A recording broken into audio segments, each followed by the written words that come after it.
Shalom jemaat sekalian, kita berjumpa lagi di dalam video renungan harian pada hari ini. Kita akan merenungkan satu bagian firman Tuhan dari 2 Tawarik pasal 20. Di sini terjadi suatu fenomena atau kejadian yang sangat unik. Kalau biasanya tentara yang menang perang bernyanyi setelah mereka menang perang.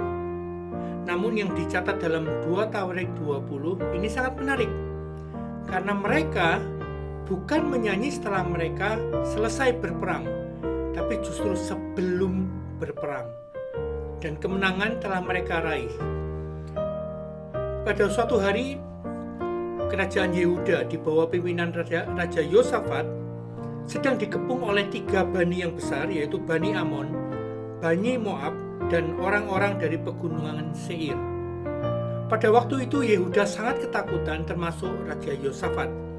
Sehingga di ayat ketiga dan keempat dikatakan bahwa Yosafat menjadi takut lalu mengambil keputusan untuk mencari Tuhan.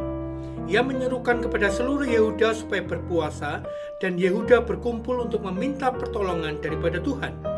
Mereka datang dari semua kota di Yehuda untuk mencari Tuhan. Lalu keesokan harinya salah seorang dari Bani Asaf dari keturunan Lewi lalu dihinggapi roh Tuhan dan lalu dia berseru, "Janganlah kamu takut dan terkejut karena laskar yang besar ini, sebab bukan kamu yang akan berperang, melainkan Allah." Dan kemudian setelah itu Raja Yosafat berunding dengan rakyat dan ia mengangkat orang-orang yang akan menyanyi nyanyian untuk Tuhan dan memuji Tuhan dalam pakaian kudus yang semarak. Pada waktu mereka keluar di muka orang-orang bersenjata. Jadi para penyanyi ini justru maju lebih awal, baru di belakangnya tentara-tentara yang bersenjata. Sambil berkata, "Nyanyikanlah nyanyian syukur bagi Tuhan, bahwasanya untuk selama-lamanya kasih setianya." Ini menarik jemaat sekalian karena apa? Mereka menyanyikan pujian, nyanyian kemenangan mereka sebelum mereka berperang. Apakah mereka yakin bahwa mereka akan menang dalam peperangan itu, sedangkan Yehuda sedang dikepung oleh 3 bani yang besar? Tetapi saya sebut di sini bahwa nyanyian kemenangan ini bukan nyanyian kemenangan seperti lazimnya tentara yang menang perang setelah perang usai. Tetapi justru nyanyian kemenangan ini timbul karena iman dan keyakinan mereka akan janji Tuhan. Maka nyanyian ini boleh disebutlah sebagai nyanyian kemenangan iman. Karena nyanyian kemenangan yang belum mereka alami kemenangan itu, tapi dengan iman mereka kepada Tuhan, mereka yakin bahwa mereka akan menang.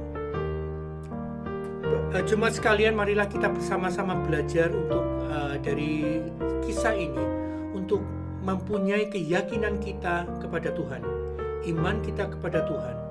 Kita adalah anak-anak Tuhan yang senantiasa dikasihi oleh Tuhan dan dipelihara oleh Tuhan. Sesulit apapun kehidupan yang menghimpit kita, mungkin kita dikepung oleh berbagai kesulitan, tetapi tetaplah bersyukur kepada Tuhan, karena Tuhan senantiasa memberikan rahmat-Nya kepada kita yang selalu baru tiap pagi. Oleh sebab itu, rajinlah menyanyikan nyanyian kemenangan iman sebagai ungkapan syukur kita kepada Tuhan, karena Tuhan adalah andalan kita.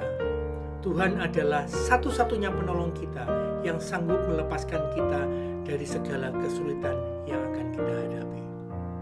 Tuhan memberkati.